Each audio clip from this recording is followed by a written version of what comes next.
In the eukaryotic cell, there are a variety of organelles, each of which provide a specific function to the cell that they are in. Most of them are involved in metabolism, so the energy pathways and producing products for the cell to help that cell live and grow in its environment. The main organelle in the cell is the nucleus, and we'll start our discussion there. And then outside of the nucleus, we have something called the endomembrane system. So the rest of the organelles are part of this system of organelles. It's all connected either physically or through membrane structures that move in between them. So let's start with the nucleus. I'm sure you're all familiar with the nucleus. The nucleus is the organelle that contains our genetic information. It contains the DNA molecule.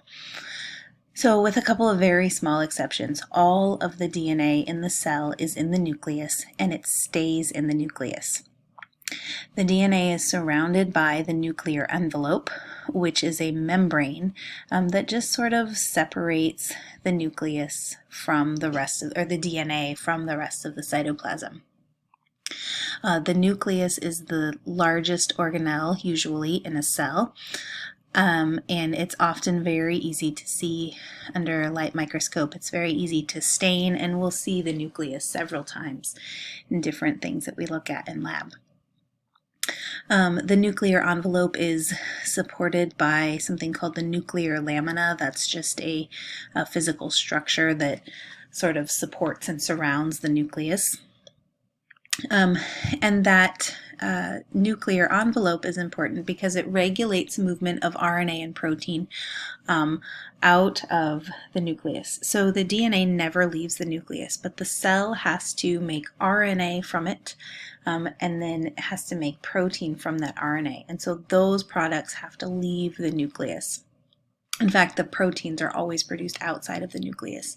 If we look at that picture on the right, that bright red cell with the yellow center, that is the red part is the cell with the outer structure called the cytoskeleton, and then that yellow is the nucleus. They've stained that nucleus with a really high contrast stain to show you the nucleus within the cell. So you can see it's really easy to see, and it's often the most easily identifiable structure in the cell. All of our genetic information is in the form of chromosomes. In the eukaryotic cell, they are made up of a variety of linear chromosomes. This is opposed to a prokaryotic cell where you usually find DNA as a small circular piece of DNA. But in the nucleus, DNA is coiled and compacted into the center, and that's where it stays. Your chromosomes are made up of DNA and protein. They're wrapped around specific types of proteins called histones, and it's wrapped in a very ordered manner to condense it really nicely to fit almost 2 meters of DNA into the nucleus of every cell. Humans have 2 meters of DNA in every single cell. That's how tightly it is packed. So when you have a chromosome wrapped around and associated with proteins, we call this chromatin. There are a few words that sound very similar, but chromosomes are sort of the long piece of DNA. Chromatin is the chromosomes associated with proteins and condensed down into the nucleus. We also have a specific region in the nucleus called the nucleolus, and that is where our ribosomal RNA is produced and built. We'll talk about ribosomal RNA in just a few minutes, but that's one of the very specific functions of the nucleus other than maintaining the genetic information. Associated with the nucleus are the ribosomes. So in the nucleolus, we produce the ribosomal RNA.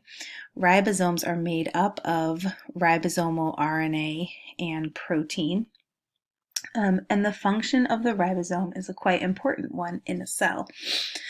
The DNA contains our genetic information, but that information is ultimately turned into proteins. And ribosomes are little protein factories. They are the site where proteins are manufactured.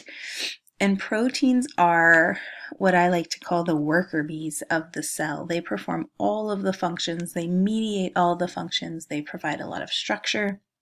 And they're just generally really important molecules. Ribosomes are found in two places. One is bound to a structure called the rough ER, the rough endoplasmic reticulum. We'll talk about that guy in a minute. And then also sort of free floating in the cytosol there. You can see that picture of the nucleus. Picture of the cell. There's a nucleus in the center. You have the endoplasmic reticulum is that blue structure surrounding the nucleus, and you have ribosomes studded there and in the cytoplasm. And so proteins are made in both locations, and we'll talk about that in just a little bit. On the right, you can see our computer model of a ribosome and then a cartoon model of a ribosome. Essentially, the bottom subunit is where the proteins are assembled, and the top subunit is what sticks all of the amino acids together. So we talked about proteins being polypeptides of amino acids in chapter 3. The ribosomes are the site where those polypeptides are being built. So outside of the nucleus, we have the endomembrane system. So the endomembrane system includes most of the other organelles in the cell. And it's really important because it not only produces proteins in the ribosomes that are on the endoplasmic reticulum, but it also moves proteins.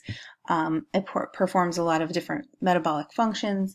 It modifies a lot of molecules. So the whole endomembrane system does a lot of work within the cell.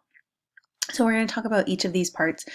We have the nuclear envelope, which we've already talked about its function. It encloses the nucleus, regulates the movement of RNA out of the nucleus.